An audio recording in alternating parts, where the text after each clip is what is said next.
With ABC News. Well, the deal is done and now the hard work begins. Nearly 200 nations have agreed to start talks on how the world tackles global warming, ending a fortnight of wrangling on the Indonesian island of Bali. The conference set a deadline of 2009 to come up with detailed targets, but already there are problems emerging. With the story, here's the ABC's environment reporter Sarah Clark from Nusa Dua in Bali. The deal was only agreed after the United States forced the removal of any concrete targets for the reduction of greenhouse gases. Even so, it's already expressing concern that the developed world will be at a disadvantage unless the poorer countries agree to do their bit. I proclaim the conference closed. Thank you. Late last night, the United Nations meeting came to a close. A final declaration was delivered and talks were launched for a new international climate deal. It's very good to have a result that everyone agreed to. But the text was watered down and there was no mention of targets in the final document. With that in mind, Green groups say it's a Bali roadmap to nowhere. It doesn't actually specify how far, how deep we need to go. In the final hours of the meeting, attempts to sort out the details of the declaration dragged on far longer than planned. It was the United States copping the flak, blocking a plan for the exact role of developing countries. We are not prepared to accept, though, this formulation at this time. That triggered abuse from the floor. Thank you. Thank you, United States. The Papua-New Guinean delegate had had enough. If for some reason you are not willing to lead, leave it to the rest of us. Please get out of the way. Minutes later, the United States backed down and came on board. We will go forward and join consensus in this today. After the declaration talks were complete, Kyoto countries held their own meeting and went one step further. They agreed to negotiate cutting global emissions for developed countries by up to 40% over the next decade.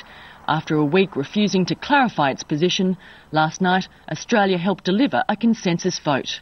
The Australian delegation strongly supported this guidance on targets, and pleasingly it's got bipartisan support with the opposition. So I think that now puts Australia in a good position to play a leadership role in the crucial 2 years of negotiations that will now unfold. Even so, the targets agreed to are not binding, but they do deliver some direction for members of the Kyoto Club on how to negotiate the next round of a climate deal.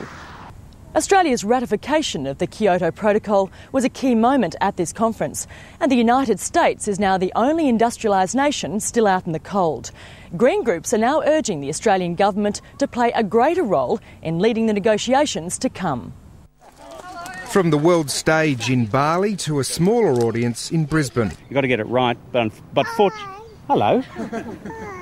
Hello, what's your name?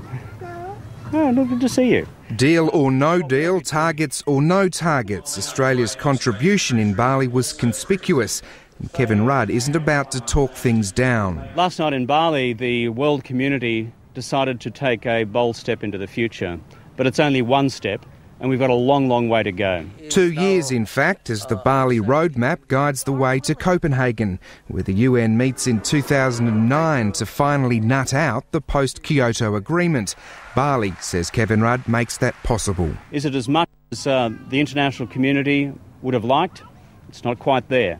But does it commit, however, developing countries to producing measurable, reportable and verifiable actions? It does that. Importantly, it includes India and Indonesia, China and the developing world, which is precisely what we started to build at APEC. All sides agree the hard work is about to begin as each nation considers what emission cuts are affordable ahead of 2009. And the end point of that will decide whether or not, as a world community, we're serious about the future of the planet.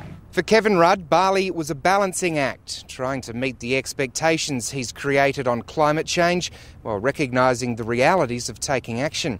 And it's a fine line he'll continue to tread for some time before naming Australia's own emissions target. The challenge for us now is to frame our own national targets, which are cognizant of the science. And the economics. Roscano's recommendations for emission cuts are due in the middle of next year. Ben Worsley, ABC News, Canberra. Despite a lack of specific targets, the Bali Agreement does set out some goals for the road ahead. The detailed discussions will begin in February, with the deadline set for another UN conference in Copenhagen in 2009. Within hours of the conference finishing, the deep divisions which have characterised the Bali meeting started to reappear. The world's largest polluter, the United States, expressed serious concerns that the Bali mandate goes too far and that countries like China and India must do more to cut their greenhouse emissions. The really tricky questions will have to be faced on how to allocate the effort between countries. Who's going to do how much? And that goes right to the core of countries' economic policy-making concerns. The talks will begin early next year, and there'll be a series of 4 meetings in the hope of reaching a binding agreement on targets within 2 years. The aim is to get a new treaty in place at the Copenhagen conference at the end of 2009. If ratified, the treaty would come into force in 2012 and replace the Kyoto Agreement. In the meantime, 188 nations have agreed on a roadmap to reduce deforestation by offering incentives to poorer nations, to help developing countries cope with the effects of climate change, to give assistance to switch to cleaner technologies. Developing nations would also, for the first time, be required to commit to measuring their own emissions to internationally agreed standards. The agreement that was reached is an agreement to have more conferences. They've adopted the language of the roadmap, which in the Middle Eastern framework, a roadmap is what you use when you can't get an agreement.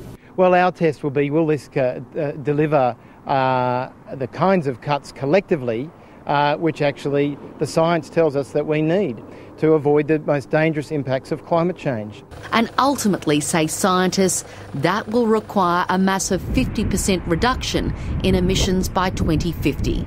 Philippa, McDonald, ABC News.